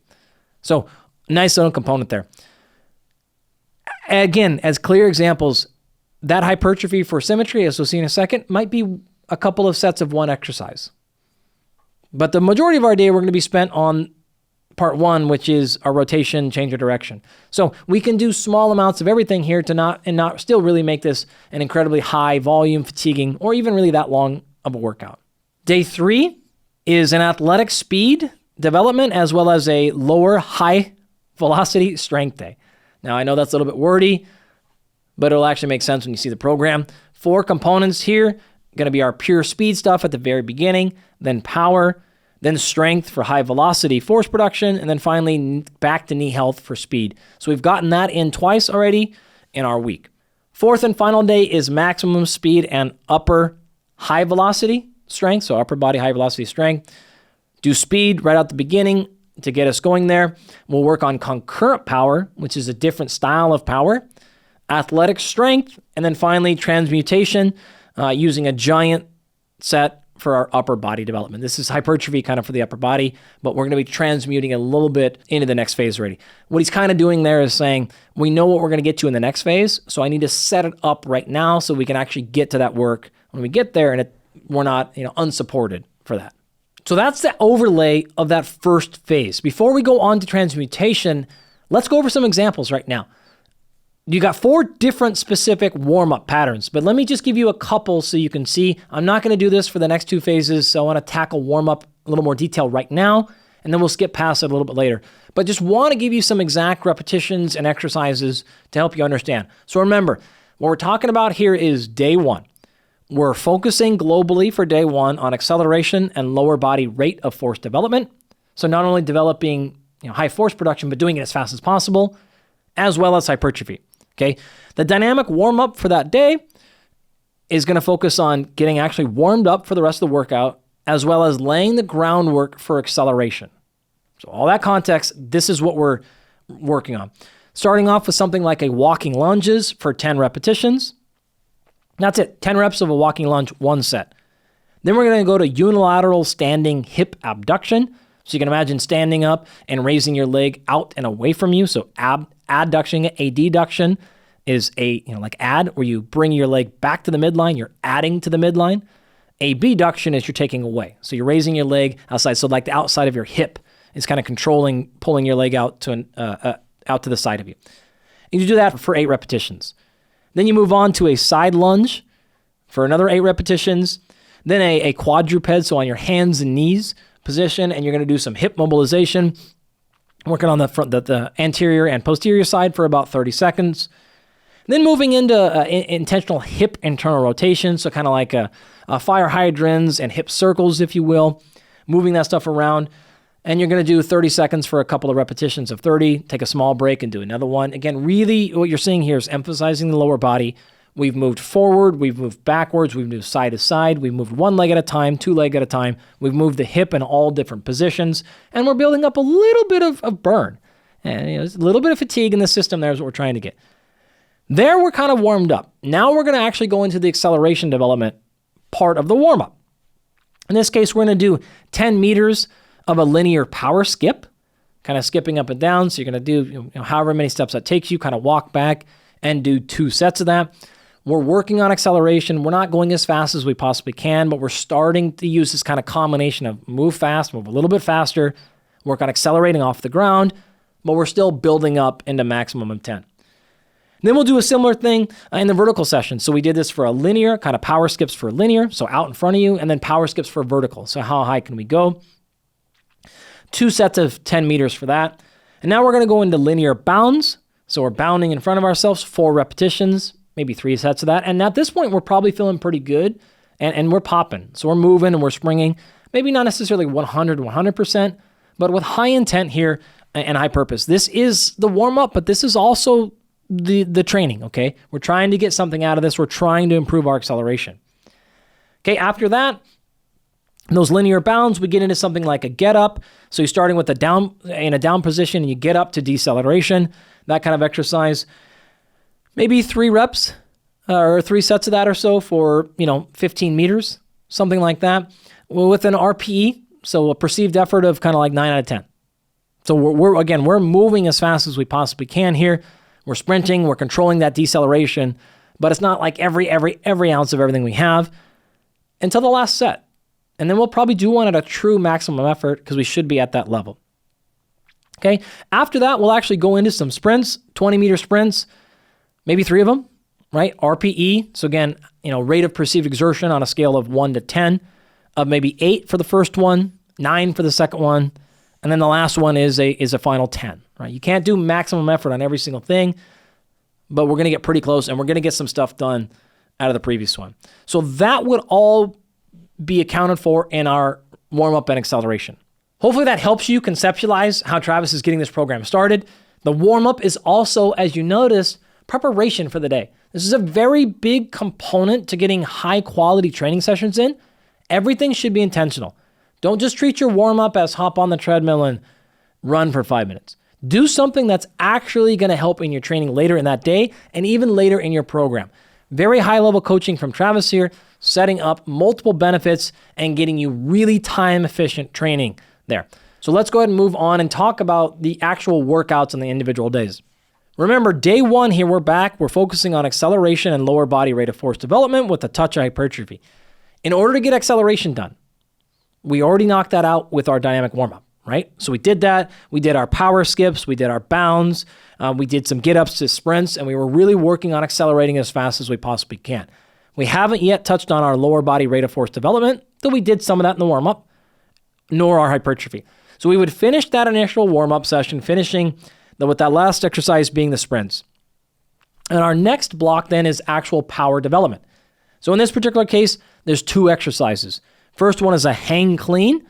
So for those of you that are unfamiliar, the barbell would start kind of mid-thigh, just above your knees region, and you would catch the clean in an upper power position.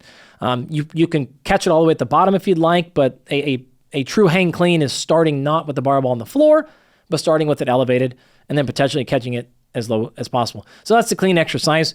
You're going to do something like 3 repetitions for 4 sets, and you're going to do this at maybe 80%. All right, RPE is 7 out of 10. We're using this to go fast, but we're also using this to develop technique.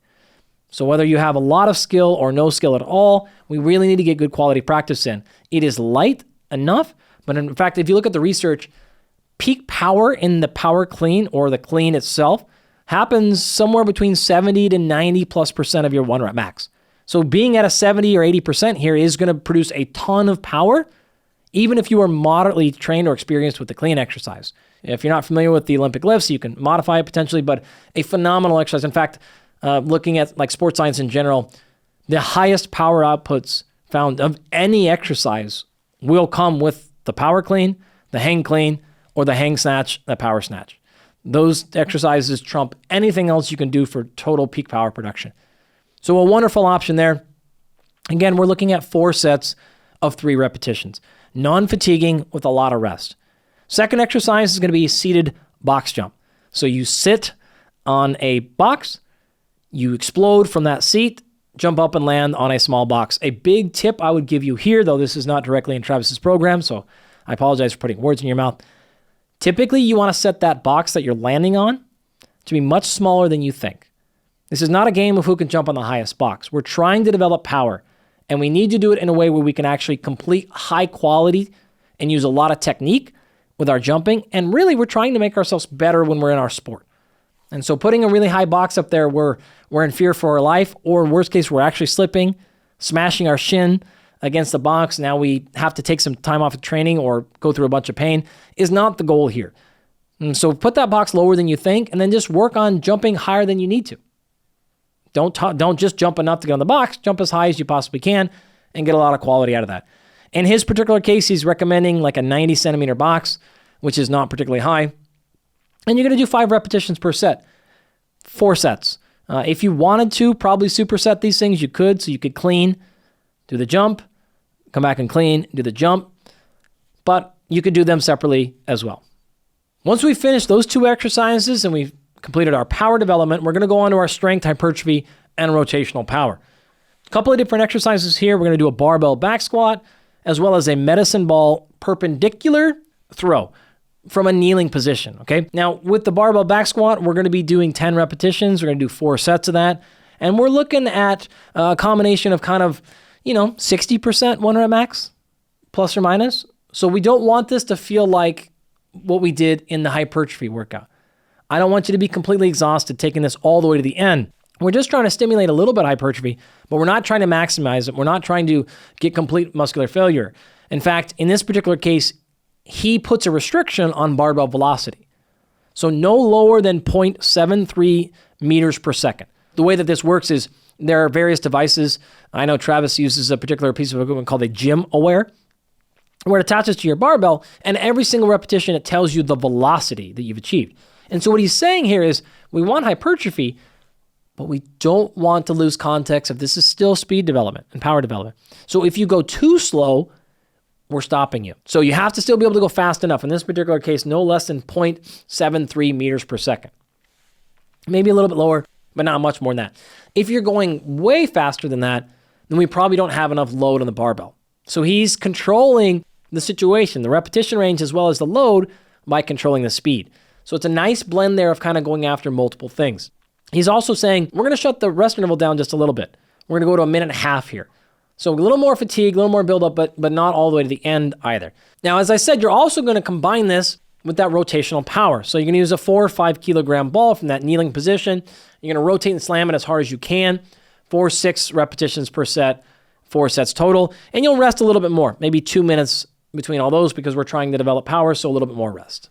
The last part of the day is now our knee health for speed.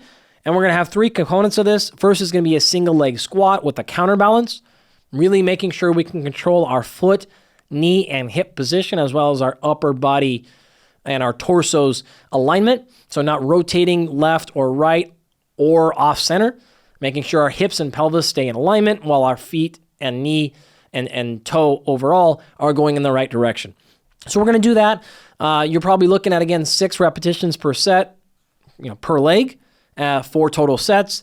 And we want that to be at like 85% difficulty. This would be hard to program as a percentage of your 1 rep max, because who knows what their 1 rep max single leg squat is. I don't. You can't probably program this by your velocity either, because you're not trying to go fast or slow. RPE would work here, but he's also just saying, hey, work pretty hard, but don't smoke yourself. We want to stimulate. We don't want to annihilate. Okay, we call that 85%. Yeah, some people will misjudge what that means a little bit, but we're getting pretty close here to what we're trying to do. And we'll do a minute rest interval. Another exercise we're going to do here is a Nordic curl. These are fantastic, one of my favorite exercises ever, and one of the quickest ways to get yourself into an internet fight is to talk about your position on the Nordic curls. It is a beautiful exercise, but 8 repetitions, maybe 3 sets here. Now, your chances of getting very sore hamstrings are high, and so he's keeping the load a lot lower here by doing 3 sets instead of 4, where the previous exercise is going to be very quad dominant, and your quads typically handle that very well. Wants to make sure you don't blow your hamstrings out too much because we're going to do more stuff tomorrow. And so 85% here, RPE, again, kind of 8 out of 10 with that 1 minute rest. Then our last exercise is going to be ankle strengthening exercises, maybe 3 sets of 8, and really rounding ourselves out and keeping our knee in the healthiest position possible. Now, every week, we're going to progress this day 1 a little bit. And I want to just hit the highlights of how we would go about that. Remember, we're just in the first phase, and so our progression strategy for our transmutation and realization phase will be a little bit different. But really, you have a lot of options. This is just the example and the way that Travis went about it for this particular program. The warm-up will stay almost the same. No real changes to that in terms of exercises, in terms of how many repetitions, how many sets, or your effort. None of that really needs to change for the entire 4 weeks here. The only exception are the last 2 exercises of that dynamic warm-up and speed phase when we start getting into actually the deceleration and the true full-out sprinting. On the second week, Travis adds an entire new set to that, but then actually backs that set back off in the 3rd week. And so he's dosing things like full maximum effort sprinting very, very specifically and very cautiously. So add 1 more set next week and then bring it back down. And then add it back after that and to really pay attention to it. But the rest of the warm-up is pretty identical. For the power development section, remember we're talking about a hang clean as well as a seated box jumps. As we go from weeks 1, 2 to 3 to 4, from week 1 to 2, we're basically just increasing RPE. So remember week 1, he said, kind of stay at a 7 out of 10. Well, week 2, let's go ahead and take it to 8 out of 10. And then week 3, we'll go back to that 7 out of 10. So really trying to keep people healthy while progressing some. We also might increase the amount of volume. So by the 3rd week, we would add an additional set. So instead of doing 4 sets of 3, we're now added 5 sets of 3. But because we've added that set, we've taken the RPE back down to 7 out of 10. So he's playing with intensity and volume a little bit. And to be honest with you, while you might think these subtle small changes, what's the real difference between an RPE of 7 out of 8 on a power clean?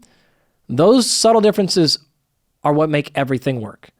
It is really how you keep people healthy over years of training. I know Travis has done this many times, taken kids from kids to adults to the NFL.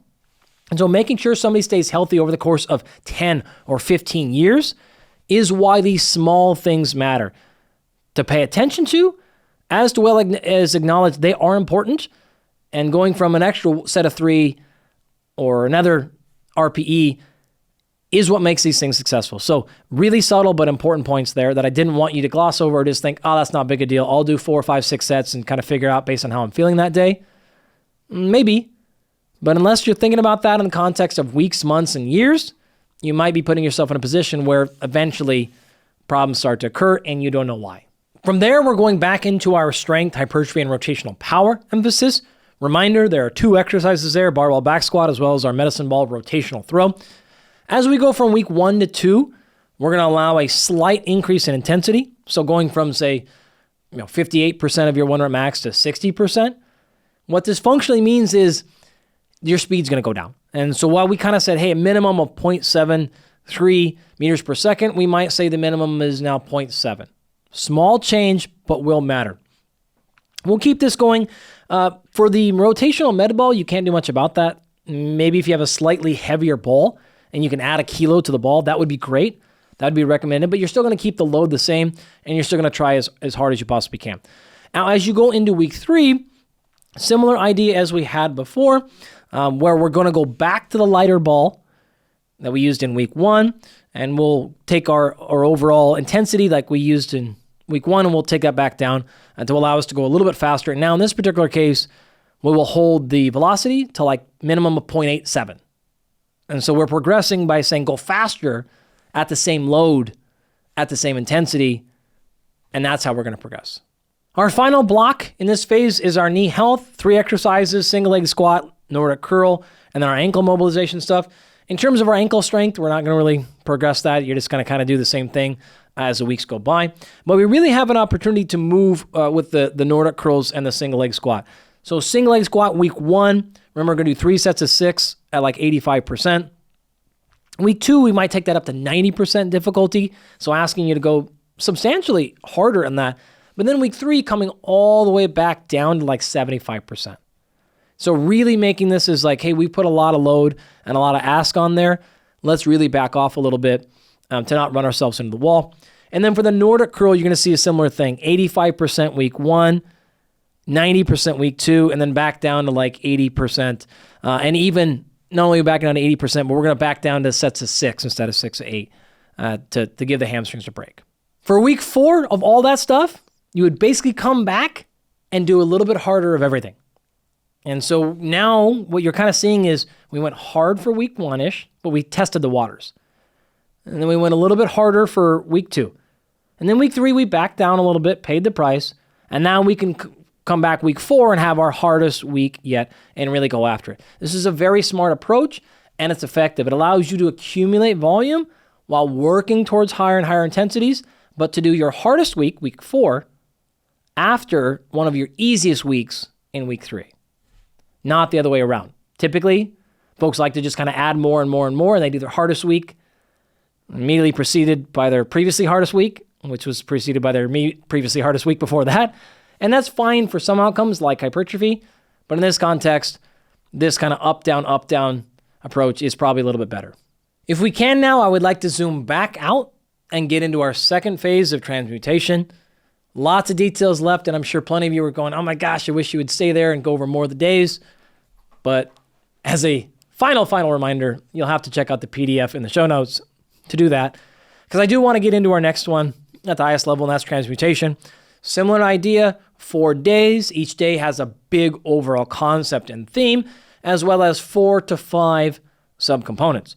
So day 1 for transmutation is an acceleration and lower high velocity strength, and the 4 subcomponents are always a dynamic warm-up, acceleration, power, strength for high velocity force, and then finally knee health for speed. So it feels very similar. You can see we're going to progress slowly, carry concept over from the first phase into the second one. We'll change some things, and then you'll see some of these concepts carry over from this phase into our third and final phase as well. Day 2 is an acceleration and upper high velocity strength. 5 components for this day, so a little bit longer. Dynamic warm-up and change of direction. Now we've integrated single link bounding. If you know much about plyometrics, bounds are a harder and more difficult thing than hops. So in the first phase, we were hopping. This is 2-leg, like a bunny, like hop, hop, hop. Now we've progressed by going one leg at a time, and we're bounding. And so a bound single leg landing on the same single leg. So by doing that, we've represented a little bit of progression of difficulty. We've also gotten more specific. So you see, most athletes are going to be competing in single leg situations. So when you're running, you only ever have one leg on the ground at a time. When you're jumping, you're generally cutting, moving off of one leg rather than both at the same time. So we've progressed from dual leg to single leg, and thus by doing that, made ourselves automatically more sport specific. Now, I don't even know the actual sport this program was built for. I think maybe football, but I'm not even entirely sure. But it doesn't matter, because by going from bilateral to unilateral, we've almost always made it more sport specific. So the third component then is still postural supporting strength. Fourth is strength for high velocity. And then again, of course, hypertrophy for symmetry. Still investing in the body, still cleaning things up, but making that a smaller component. Day 3 is now speed and lower high velocity power. 4 components. First one is our athletic speed development. And every time you hear this athletic part, so athletic strength, athletic power, athletic speed development, this generally means we're doing things that are more range of motion, more looking, more sport area oriented to this individual and their person. So more like what they're going to go through in their sport. So being more specific this fashion. Second component for the day is power. Third is power contrast, which is a different style of power. And then fourth is lower body accessory. So these are, again, particular movements that need to be added to the program for hypertrophy's sake, for strength's sake, for injury prevention, for injury reduction, known injury history. Just lots of different accessories we can add on there, or just things that we have thought we haven't trained in a while that need to come back into the program. Day 4 is in a maximum speed and upper body strength and power. 4 components: dynamic warm-up and maximum speed. So now is our first time we're actually really going after true maximum speed. Concurrent power, athletic strength, and then our upper body accessory. Remember the day before had lower body accessory. Now today we have upper body accessory. Our next chunk is power, but if you remember, it's actually specifically referred to as concurrent power.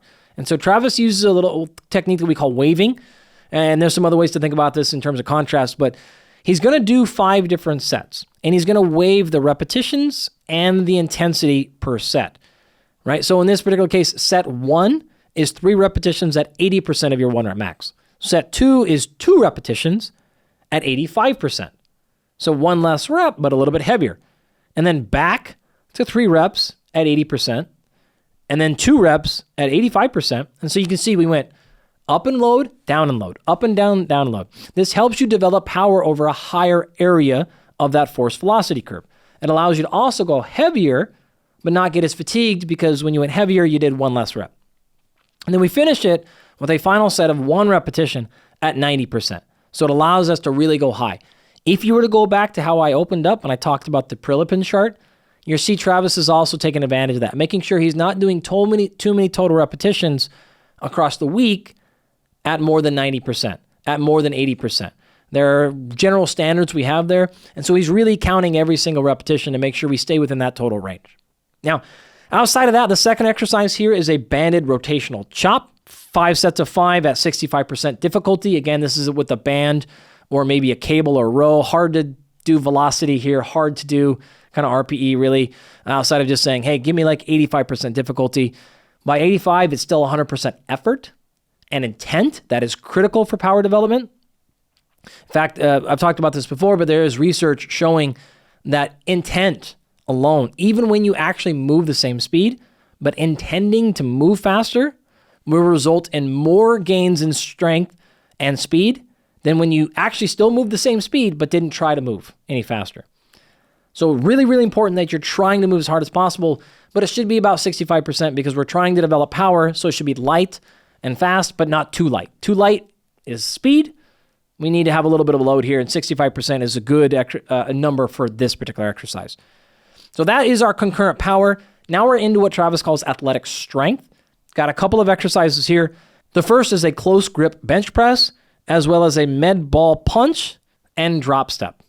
For the close grip bench press, we're doing 4 sets of 3 repetitions, and we're going to be kind of in this 80 percent 1 rep max range or so. And he's going to come back to our velocity. So this is going to be in the neighborhood of like 0.4 meters per second. And it kind of differs. Honestly, every set's a little bit specific right here. But we're trying to work on different components. For our med ball punch, 5 kilo ball or so for 3 sets of 6, something like that. And so, again, transferring our strength kind of into our athletic development, and he's combining that bench press with the medicine ball throw to try to take the strength, combine it with the power, ideally thinking that'll transfer a little bit better into actual sport. Our last component for this particular day is our upper body accessory.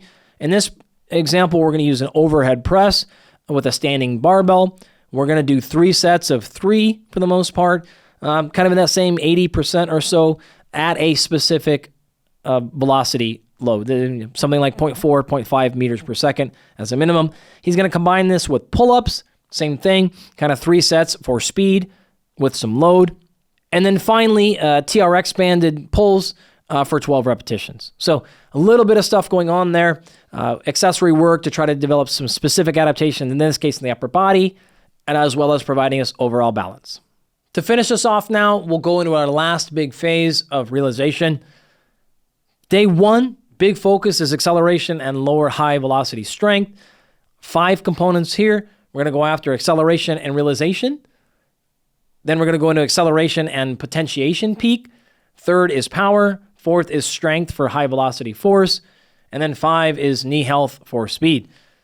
Day 2 is our speed and upper high velocity strength. We've got 4 components today to deal with. Our athletic speed, number 1. Our posture and supporting strength, number 2. Strength for high velocity, number 3. And then hypertrophy for symmetry, number 4. Day 3 is a change of direction and lower high velocity power. First component is change of direction. 2nd is power. 3rd is power contrast. And then 4th is lower body accessory. Day 4 is our final day, really, and this is going to end with a maximum speed and upper high velocity power. Our 4 particular components are linear speed, athletic power, upper body strength, and upper body accessory. I should note, before I get into the examples here, this last week of this last phase would be a taper. And so we would get into backing off and peaking there. So wanted to make sure we note that as you look at the program and you're seeing the progression throughout this last phase, it's intended to start the season or compete or whatever we're going to be do at the end of the last day in this last and final phase. Sticking with our theme and going through just day 1 and getting through the warm-up, we're looking at trying to develop acceleration and realization. Reminder, realization just really means taking the previous 8+ weeks of training and realizing it on the field, on the court, on the pitch, in the arena, as actual movement in whatever sport you're in, right? So this would be different. The exercises would absolutely be different depending on your sport. So this is just the one example we've got to go off. Walking lunges for a warm-up, side lunge warm-ups, forward lunge, elbow to instep to get us going. Hip mobilization and a half kneeling and elbow instep to really open up the adductors, get them moving. Hip internal rotation. We've now added a heel to glute and inverted hamstring movement, power skips, pillar skips, 10-yard power skips plus a 10-yard sprint. Really it's starting to move. Linear bounds as well as a half kneeling acceleration sprint to finish off that first initial block for the day.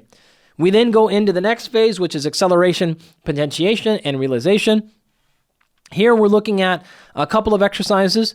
Accelerated running as our first thing. That comes with actually a load and release. So you kind of get loaded and released and you develop acceleration there. And then actual formal sprinting. So that load and acceleration, you're looking at 4 sets of that. Obviously, we're doing something like 25% body weight as our restriction. A lot of people are familiar, but some are not, with the idea of acceleration training such that you can put a small load. Imagine doing a sprint, and I held you back to a load that is equivalent to 25% of your body weight. So you take off and you run, and you're accelerating and trying to move as fast as you can, but you're actually moving slower because you have a small load, 25%. In this particular case, we would do that for a small amount, a few meters, and then we would release it. And you would then take off and sprint faster because you had a couple of steps with that preload on it. That is a great way to develop acceleration. That is in contrast to a way of producing, say, peak velocity, in which you would do the opposite. So instead of dragging that sled with 25% of your body weight and having you go slower while you're still trying to go as fast as possible, if I put that load in front of you and I used it to pull you, and I would probably only use something more like 10 or 15% of your body weight, I would actually let you run faster than you normally can run without anything on you. This is called overspeed training. This is tremendous for developing peak speed. Okay, now, if I go too fast with that, I pull you too hard, I say use 25 or maybe 40% of your body weight, I actually ruin your mechanics because you spend the whole time trying to not just fall on your face and you end up breaking. And so you want to give them a light tug there so they can move faster than normal, but not so fast that you ruin mechanics. You can do the same thing with punching, with jumping, with any other area. This is, again, called overspeed. I published research on this before. Dr. Lee Brown, who's a colleague of mine at Cal State Fullerton, spent over a decade publishing research in this area, and it is extremely effective. Not great for acceleration because you're not overcoming any load. So that's why in this particular phase, Trav is really trying to work on acceleration, so he's got a little bit of a load there, and we'll work on peak speed or max speed on different days. Wanted to share that insight with you, though, right there. A lot of people just kind of think all speed work and power work is the same, and they just randomly and haphazardly throw different drills out there. And the reality of it is, it's probably okay, but that's certainly not optimal, and it is absolutely not the best way to go about it. There are different components, and there are different drills for specific purposes, and it's best for us if we use them that way. So getting us back on track here, the second exercise of the day would be a true and traditional sprint. This is something, again, short sprint. We're trying to accelerate. This is 10 meters. This is starting. This is getting going because we're trying to just work on that component. RPE at 10 here. A lot of rest, 2-3 minutes of rest or more. And we're going a couple of sets as hard as we possibly can, RPE 10. And then a couple of them, maybe half, 2 of them just at like a 9. So really being careful with when we're truly going peak speed. Next component then is our actual power development. A couple of exercises here. Now we're looking at a hang clean where we're starting specifically below the knee, as well as a banded hip flexion for sprinting. And a component a lot of people forget to work on is hip flexion matters. How fast you can do that will determine how fast your knee can get back into position, reloaded, and then struck back into the ground behind you to move you forward. So spending a little bit of time on that. For the hang clean below the knee, we're going to use a little bit of a staggered approach here. So 2 sets of 2 at 80%, and then 3 sets of 1 at 85%. So really trying to spend a lot of time in this power range, very low fatigue, and a lot of power output. For the hip flexion stuff, we're looking at, 5 sets of 8 at about 50% difficulty. You can't and don't want to necessarily take your hip flexion stuff to a maximum fatigue there. So just touching it, putting a little bit of resistance on it, helping it develop power is really all you need to train the hip flexors.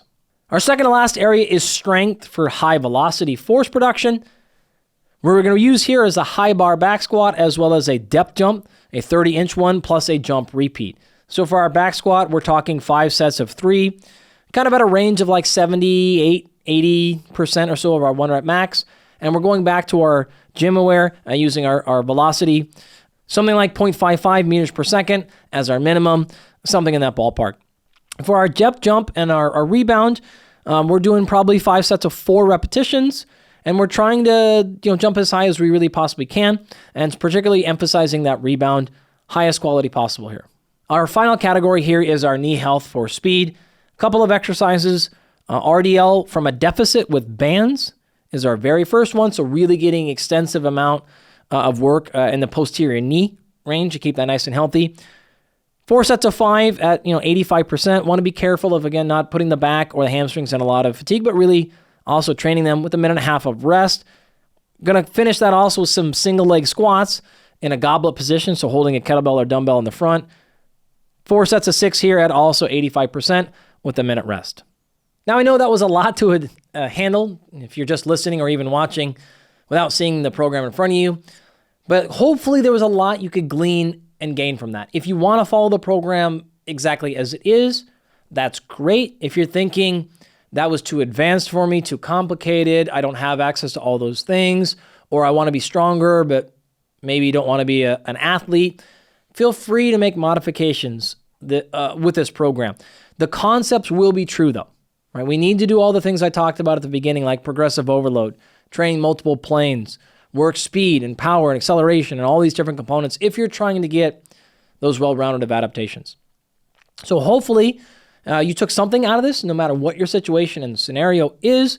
I chose this intentionally for a couple of reasons. One, I know it works. I've used this and very similar approaches countless times with my athletes. I've used it personally in my training for many, many years. In addition, Travis himself is an extremely credentialed coach. He has had a ton of success. He knows what he's doing. And then finally, it is sometimes nice to talk about what are the best in the world doing.